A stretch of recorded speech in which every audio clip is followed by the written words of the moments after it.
The Yoga Sutra will talk about breath control. A big aspect of yoga is to attain greater concentration, to improve the powers of concentration.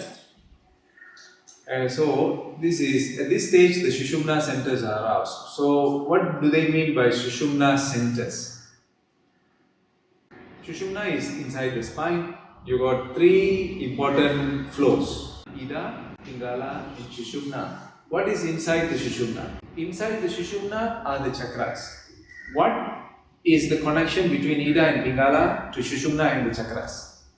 From at the Muladhara, all three meet, right? Sushumna, Ida and Pingala. So they meet, there is Muladhara.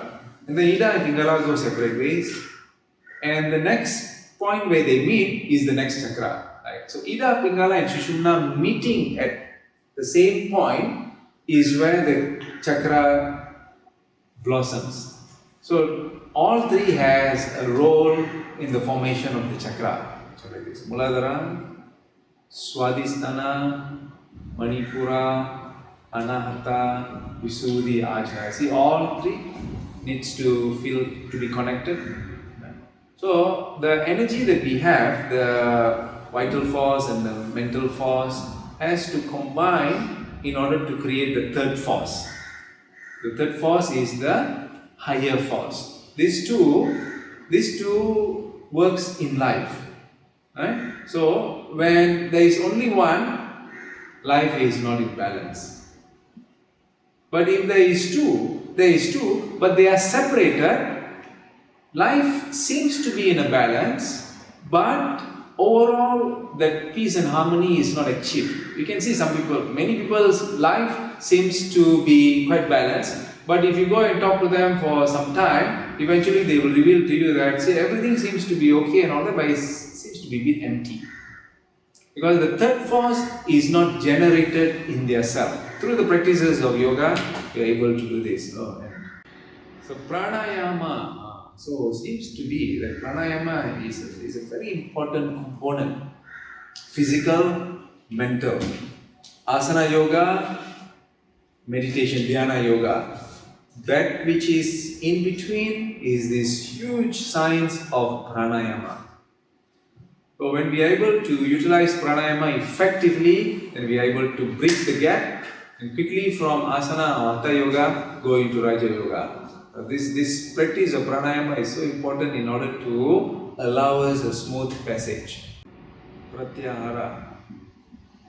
Now, when all of this is taking place, when we are moving from asana to the dhyana, and then when we are practicing pranayama, I always ask you to clear the mind. Right now, clear the mind, dissolve the thoughts, clear the mind, dissolve the thoughts. Then you will find that every time after the practice, when the thoughts have been dissolved, before practice, these are the thoughts. Maybe about work, about relationship, about some of the projects that you may have. These are the thoughts that you have in your mind. And then when you are practicing and I say clear the mind, clear the mind, clear the mind, all of these thoughts are being slowly dissolved. Slowly dissolve. And maybe a few thoughts come in and out. But at the end of the practice, a new form of thinking takes place. Have you experienced this? That the mind before the practice and after the practice seems to have changed. That you seem to entertain better thoughts. I'm not saying that work and study and all that is not good. I'm saying that why not give an opportunity for the mind to also think about some other higher forms of feelings and thoughts. But this may not be long, isn't it? It may be short-lived before the earlier thoughts come in. But when the earlier thoughts come in, because of this opportunity to strengthen yourself, if the earlier thoughts were negative or detrimental or weak, then you are able to see them by deep thinking and deliberation. You are able to practice introspection. But if there is no strength, if we have not built the mental strength, how to practice deliberation? How to see what is the correct way of moving in my life? What steps should I take? Can't, isn't it? Why can't? Because we are using the same mind which has not reformed and attempting to find an answer. How to find an answer? How to find an answer without any form of intervention? Intervention can come externally. Someone can come and talk to you, clear your mind, and say, oh yeah, I'm able to see now.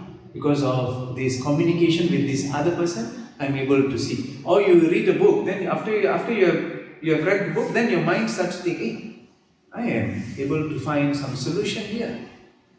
Or you hear audio of someone talking. Or you look at nature. Nature is also a great inspirer, isn't it? You look at the sky, look at the birds flying. Also, you find some strength to renew the fight against weakness. But if we don't do anything, lock ourselves inside the room, don't want to read anything, don't want to talk to anyone, don't believe in anybody, nothing. And then I want to find a solution, locking myself up in a room, nothing, zero. If you want to hear song, also all the sad songs. And if you look at the video, it's also about the negative videos. So you see, everything is wrong. The whole world is wrong. Even the singers are singing everything. So the thing is, you are, what you are doing, one is making the state more negative. But just by opening the door, you allow sunlight to come in, fresh air to come in. Like that, you have to open up your senses, your awareness, your mind to some form of intervention so that we can move to another level. So this intervention in yoga are the techniques, the asanas, the pranayama. I have seen students who say that when they are extremely depressed or very negative, they push themselves out of bed and do the practices. Do some shavasana. No. Out of bed, don't do shavasana. Do some asana, some shat karmas. You may have experienced this or you may not have. At a very depressed, very grieving point of life or time when we are very beaten by life, it is very difficult to do the practices.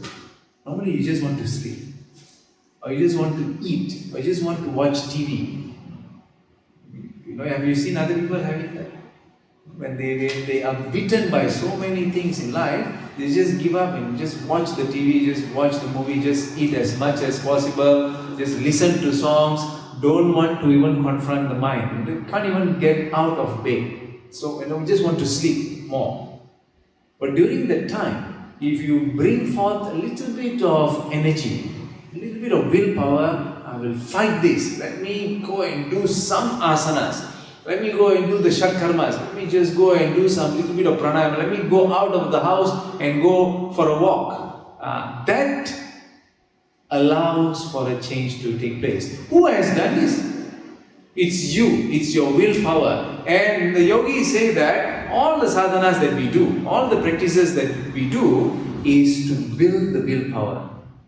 And they always have the advice of the scriptures and the yogis as don't use the willpower all the time. Use common sense, deliberation, but only for emergency. Where you see all the resources have failed, at that time call forth the power of will. And it is there. Because you have been practicing and you have been accumulating that power, at that time you call willpower, it comes. So this Yoga Sutra talks about how to control the mind.